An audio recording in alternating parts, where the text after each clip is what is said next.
इस बीच ब्रिटेन की खुफिया एजेंसी ने दावा किया कि पुतिन ने बेलारूस में परमाणु बम से लैस हाइपरसोनिक मिसाइलें तैनात कर दी हैं। दावा है कि रूस ने वहां किंजल हाइपरसोनिक मिसाइल पहली बार उतारी है, जिसे रूस के हथियारों के जखीरे का सबसे खतरनाक हथियार माना जाता है। और यह हाइपरसोनिक मिसाइल जहां भी गिरती है वहां राख और धूल के अलावा कुछ नहीं बचता।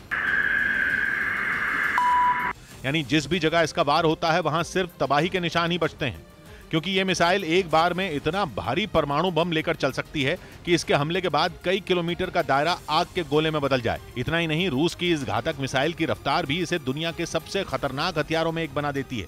दावा है कि किंजल मिसाइल आवाज से 10 गुना तेज रफ्तार से दुश्मन पर वार करती है।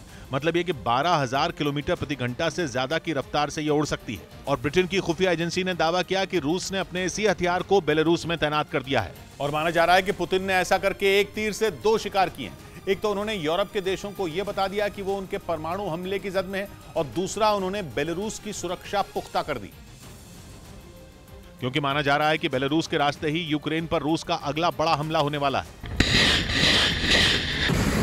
इतना ही नहीं, दावा तो यह भी है कि बेलारूस की जमीन से ही रूसी मिसाइलें यूक्रेन के शहरों की तबाही की वजह बनती हैं, जबकि रूस बड़ी संख्या में अपने जवान, टैंक और गोला बारूद भी बेलारूस भेज रहा है। माना जा रहा है कि इसी वजह से उसे इस बात का डर है कि यूक्रेन बेलारूस में उसके ठिकानों को निशाना बना सकता है, और इसीलिए उसने परमाणु बम ले जाने वाली अपनी हाइपरसोनिक मिसाइल ही बेलारूस में उतार दी, ताकि यूक्रेन हमला करने से पहले 100 बार सोचे। इसके साथ ही रूस ने MiG-31 के फाइटर जेट भी वहां तैनात किए हैं, और इन लड़ाकू विमानों में किंजल हाइपरसोनिक मिसाइलों को लोड भी कर दिया गया है। यानी रूस ने इस बात की पूरी तैयारी कर ली है कि अगर जरूरत पड़ी तो कुछ ही मिनटों में वो परमाणु हमला कर सके, क्योंकि जिन MiG-31 के फाइटर जेट में मिसाइलों को लोड किया गया है वो खुद भी किसी हथियार से कम नहीं है।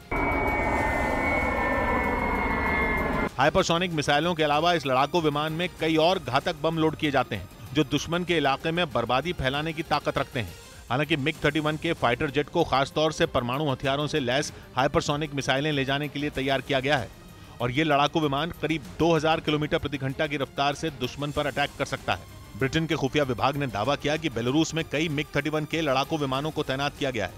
मतलब ये कि रूस की परमाणु हथियारों से लैस कई किंजल मिसाइलों ने भी मोर्चा संभाल लिया है, जो यूरोप के देशों के लिए किसी बड़े खतरे से कम नहीं है, क्योंकि पुतिन जंग शुरू होने के बाद से ही यूरोप के देशों से खार खाए बैठे हैं। उनकी लाख चेतावनियों के बाद भी यूरोप यूक्रेन की मदद से पीछे नहीं हट रहा, और माना जा रहा है कि यूक्रेन को मिले हथियारों की इसी मदद से रूस के हाथ से जीत फिसलती जा रही है। उसकी सेना यूक्रेन के कई हिस्सों में बढ़त लेने के बाद भी उसे कायम नहीं रख पाई।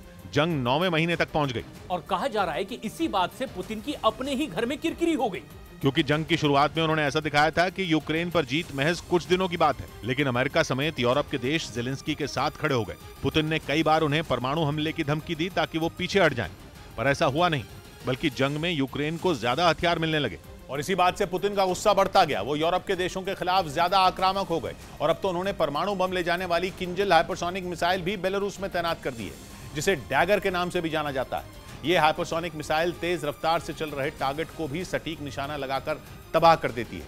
इस मिसाइल पर करीब 500 किलो टन वजन का परमाणु बम लोड किया जा सकता है, जो दूसरे विश्व युद्ध के दौरान हिरोशिमा पर गिराए गए परमाणु बम के वजन से करीब 40 गुना ज्यादा है। इसी वजह से दावा है कि अगर रूस ने यह मिसाइल दाग दी तो यह महज एक हमले में फ्रांस के साइज जितने देश को दुनिया के नक्शे से मिटा देगी। इतना ही नहीं, इस मिसाइल की रेंज भी करीब 2000 किलोमीटर है, यानी यूरोप में मौजूद नेटो के सभी देश इसके हमले की जद में रहेंगे। साथ ही ये मिसाइल 12,000 किलोमीटर प्रति घंटा से ज्यादा की रफ्तार से उड़ान भरती है, यानी कुछ ही मिनटों में ये दुश्मन के ठिकाने तक पहुंच जाती है।